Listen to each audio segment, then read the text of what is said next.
ہم نے جب ان رسیدوں کو دیکھا تو ایک سناٹا طاری ہو گیا کہ ابھی صرف آغاز ہے اور یہ حال ہے تو آگے کیا ہوگا۔ چھوٹے بھائی نے کہا کہ ہم تینوں اگر مل کر کوئی بڑا قدم اٹھائے تو شاید کچھ ہو جائے، لیکن بڑے بھائی کا لہجہ سخت تھا۔ اس نے کہا کہ کامیابی ہمیشہ بڑی قربانی مانگتی ہے اور اگر ہمیں بھی کچھ بننا ہے تو قربانی دینا ہوگی۔ وہ قربانی کس چیز کی ہوگی اور کس کو دینی ہوگی، اس پر ہم نے بات ادھوری چھوڑ دی، مگر دلوں میں ایک بوجھ ضرور بیٹھ گیا، جیسے کچھ بہت گھٹن فیصلہ قریب آ رہا ہو۔ دراصل بات کچھ یوں تھی کہ بڑے بھائی کے دل میں پہلے ہی سے شہر بس گیا تھا۔ وہ وہاں ایک لڑکی کو پسند کرنے لگا تھا اور اس کے خوابوں میں ایک نیا گھر تھا، نئی زندگی تھی، اور اس کے خیال میں اس سب کے بیچ ماں ایک رکاوٹ بن چکی تھی۔ وہ ماں جس نے اپنے ہاتھوں سے اس کے بچپن کو تھاما تھا، اب اس کے لیے ایک بوجھ بن گئی تھی، ایک ایسا بوجھ جسے اتارے بغیر وہ آگے نہیں بڑھ سکتا تھا۔ وہ بار بار ہمیں کہتا کہ اگر تم لوگ چاہتے ہو کہ زندگی میں کچھ بنو، کچھ حاصل کرو، تو تمہیں دل سخت کرنا پڑے گا، ورنہ ساری زندگی اس پرانے بوسیدہ گھر اور بیمار ماں کے ساتھ سڑتے رہو گے۔ پہلے اس کی باتیں عجیب سی لگی، جیسے کوئی بھی نارمل انسان ایسی باتیں کیسے کر سکتا ہے، لیکن جب اس نے بار بار یہی بات کی اور جب ہم نے ماں کو تڑپتے بلکتے اور تکلیف میں کراہتے دیکھا تو دل کے کسی کونے میں یہ خیال بھی آنے لگا کہ شاید وہ ٹھیک کہہ رہا ہے، شاید ہم ماں کو مصیبت سے نجات دلا رہے ہوں گے، شاید اسے سکون مل جائے گا، شاید ہم بھی ایک نئی زندگی شروع کر سکیں گے۔ بڑے بھائی نے ایک رات سب کو جمع کیا اور کہا کہ اب اور برداشت نہیں ہو رہا، نہ ماں کی حالت دیکھی جاتی ہے، نہ اپنی محرومی، یہ زندگی بس انتظار ہے، ایک ایسی موت کا جو نہ آ جاتی ہے نہ کل۔ اس نے کہا کہ ہمیں ماں کو ایک پرسکون موت دے دینی چاہیے، ویسے بھی کینسر کی یہ آخری اسٹیج ہے، 3-4 مہینے میں گٹ گٹ کے مر جائے گی، لیکن اس دوران ہماری زندگی برباد ہو جائے گی، کاروبار بند ہو جائے گا، شہر جانے کا خواب چکنا چور ہو جائے گا، تو بہتر یہ ہے کہ اس سے پہلے کہ وہ خود چلی جائے ہم اسے رخصت کر دیں، تاکہ ہمیں بھی سکون مل جائے اور وہ بھی تکلیف سے بچ جائے۔ درمیانی بھائی نے پہلے تو ہچکچاہٹ ظاہر کی، لیکن پھر اس نے بھی سر ہلا دیا۔ میرے دل میں ایک عجیب بے چینی تھی۔ میں نے کہا کہ نہیں، ایسا نہیں کرتے، یہ غلط ہے، یہ بہت بڑا گناہ ہے، لیکن میرا لہجہ اتنا مضبوط نہ تھا کہ ان کے ارادے کو روک سکتا۔ بڑے بھائی نے کہا کہ تم جذباتی ہو رہے ہو، یہ وقتی کیفیت ہے، جب ہم شہر پہنچیں گے تو سب بھول جائیں گے، پھر نہ یہ گھر یاد آئے گا نہ ماں۔ اس دن دوپہر کے وقت ماں چھت پر کپڑے سکھانے گئی، میں نیچے تھا اور بڑا بھائی ماں کے پیچھے گیا۔ پتہ نہیں کیا ہوا، کچھ لمحے بعد ایک زوردار آواز آئی، میں بھاگ کر باہر نکلا۔ ماں زمین پر بے سدھ پڑی تھی، چہرہ زخمی تھا، جسم ساکت تھا۔ میں چیخا کہ ماں کو کیا ہوا؟ بڑا بھائی ہانپتے ہوئے بولا، پتہ نہیں، شاید پیر پھسل گیا ہے۔ میں قریب گیا، ماں کی نبض دیکھی، بہت ہلکی سی سانس محسوس ہوئی۔ میں نے کہا کہ ماں زندہ ہے، جلدی چلو اسپتال لے چلتے ہیں، لیکن بڑا بھائی چلا اٹھا کہ ہسپتال جا کر کیا کریں گے، ڈاکٹر بھی یہی کہے گا کہ کچھ نہیں ہو سکتا، موت قریب ہے، بس اسے آرام سے جانے دو اور خاموشی سے اس کا کام ختم کر دو۔ درمیانی بھائی نے بھی سر ہلایا جیسے سب طے ہو چکا ہو۔ میں چپ رہا، جیسے میری زبان گم ہو گئی ہو، جیسے میرے جسم سے جان نکل چکی ہو۔ وہ ماں جس کے لمس سے ہم بڑے ہوئے، جس کی دعا سے ہم مصیبتوں سے بچے رہے، اب اسی کو دفنانے کی تیاری ہو رہی تھی۔ بڑا بھائی کہنے لگا کہ اگر رشتہ داروں کو بلایا تو سیاپا ہو جائے گا، خرچہ الگ ہوگا، لوگوں کی باتیں الگ سننی پڑیں گی، اور پھر ماں کی تو یہ خواہش بھی تھی کہ وہ اسی گھر میں دفن ہو جہاں اس کے شوہر نے اس کے لیے چھت بنائی تھی۔ وہ بار بار کہا کرتی تھی کہ جب میں مر جاؤں تو مجھے اسی آنگن میں دفن کرنا جہاں میں نے ساری عمر بچوں کا انتظار کیا ہے۔ ہم نے کچھ لمحے ایک دوسرے کی طرف دیکھا، پھر صحن میں کونا چنا اور قبر کھودنی شروع کی۔ جب مٹی کی تہ ہٹ رہی تھی تب مجھے ہر جھونکے کے ساتھ ایسا لگتا جیسے ماں کی سانس چل رہی ہو، جیسے وہ ہم سے کچھ کہنا چاہتی ہو، لیکن ہم نے کچھ نہ سنا۔ ہم نے اس کے چہرے پر سفید چادر ڈال دی اور اسے اس کچی قبر میں اتار دیا۔ میں نے ایک بار پھر کہا کہ ماں ابھی زندہ ہے، دیکھو اس کے ہونٹ ہل رہے ہیں، وہ سانس لے رہی ہے۔ لیکن میرے بھائیوں نے کہا کہ یہ تمہارا وہم ہے، یہ تمہارا خوف ہے، یہ تمہاری کمزوری ہے، چھوڑو اسے، اب ماں مر چکی ہے، یہ سب تمہاری آنکھوں کا دھوکہ ہے۔ اور ہم نے اپنی ماں کو زندہ دفنا دیا، نہ کسی کو بلایا، نہ کوئی رسم ادا کی، نہ کسی مولوی کو بلایا، بس قبر بند کر دی اور گھر کا دروازہ بند کر کے تالا لگا دیا، اور ہم تینوں شہر کی طرف روانہ ہو گئے۔ 2-4 دن دل بوجھل سا رہا، رات کو نیند نہیں آتی تھی، ماں کی آواز کانوں میں گونجتی تھی، جیسے وہ پکار رہی ہو، جیسے اس کی آہیں اب بھی صحن کی مٹی میں قید ہوں۔ لیکن جب شہر کی رونقیں دیکھی، جب وہاں کی چکا چوند روشنیوں میں اپنے خوابوں کو حقیقت بنتے دیکھا، تو وہ بوجھ ہلکا ہونے لگا، وہ درد دھندلا ہونے لگا۔ اس قبر کو اب ہم بھولنے لگے۔ شاید یہی دنیا ہے، یہاں رشتے یادوں سے زیادہ نہیں ہوتے، اور زندہ لوگ مرنے والوں کو بہت جلد بھول جاتے ہیں۔ بھائی نے جب پہلی بار شہر کی جس لڑکی کی بات کی تھی، اس وقت ہمیں اندازہ نہیں تھا کہ وہ صرف ایک لڑکی کی بات نہیں کر رہا، بلکہ ایک مکمل منصوبہ ترتیب دے چکا ہے۔ وہ لڑکی جسے اس نے پسند کیا تھا، وہ ایک امیر گھرانے سے تعلق رکھتی تھی، شکل و صورت میں دلکش اور انداز میں شہزادیوں جیسی۔ وہ اکیلی نہ تھی، بلکہ اس کی 2 بہنیں بھی تھیں، جو حسن میں کسی طور کم نہ تھی۔ ان تینوں بہنوں کے والد ایک بڑے تاجر تھے، جو زیادہ تر وقت ملک سے باہر گزارتے تھے۔ ان کی ماں کا انتقال کئی برس پہلے ہو چکا تھا، اور اب وہ تینوں بہنیں ایک بڑے سے گھر میں رہتی تھی، جہاں ملازموں کا آنا جانا لگا رہتا تھا۔ ہمیں جب معلوم ہوا کہ بھائی کا ان سے میل جول ہے، تو پہلے تو حیرت ہوئی، لیکن پھر حالات نے ایسی کروٹ لی کہ ہم بھی اسی راستے پر چل نکلے۔ بھائی نے سب سے بڑی بہن سے نکاح کر لیا۔ کچھ ہی مہینوں میں ہم دونوں چھوٹے بھائیوں نے بھی باقی دونوں بہنوں سے نکاح کر لیا۔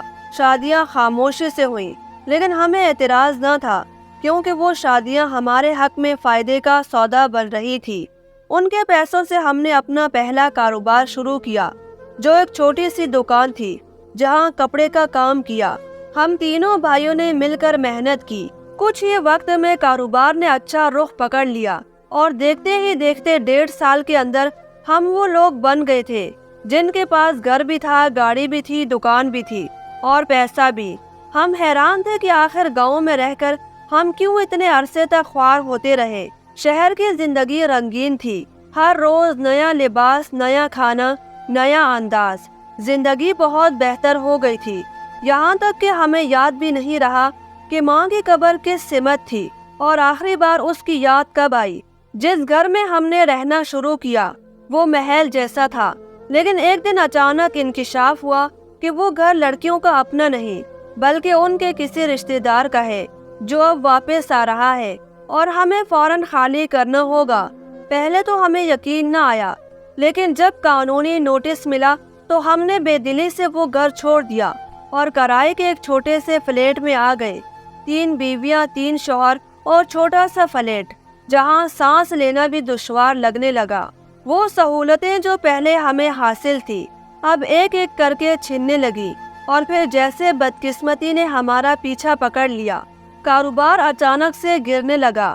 کل تک جو گودام منافع دیتا تھا، اب نقصان دینے لگا۔ وہ دکانیں جن پر رش ہوتا تھا، اب خالی پڑی رہتی۔ 3 بھائیوں کا ایک ہی کاروبار تھا، ہر بات پر اختلاف ہوتا، کوئی کچھ کہنا چاہتا تو دوسرا اس کے خلاف ہو جاتا، کسی کو مشورہ دینا چاہو تو وہ تانا بنا کر واپس آتا۔ دن بدن جھگڑے بڑھنے لگے۔ اسی طرح ان تینوں بہنوں کے بیچ بھی وقت کے ساتھ فاصلے بڑھنے لگے، اور یوں ان کے بیچ بھی کھنچاؤ آتا گیا، اور ہم تینوں بھائی بھی انہی کی طرح ایک دوسرے سے دور ہوتے گئے۔ گھر کی فضا بگڑ گئی، بیویوں کا آپس میں بول چال کم ہو گیا، ہماری بات چیت بھی تلخی کا شکار ہونے لگی۔ کاروبار جو پہلے ہمیں جوڑ کر رکھتا تھا، اب ہمیں ایک دوسرے سے الگ کر رہا تھا۔ پھر کچھ ایسا ہونے لگا کہ جیسے ہمارے ارد گرد کی دیواریں تنگ ہوتی جا رہی ہوں۔ بھائیوں کی آنکھوں میں اجنبیت آنے لگی، دل کے اندر ایک ایسا بوجھ بیٹھنے لگا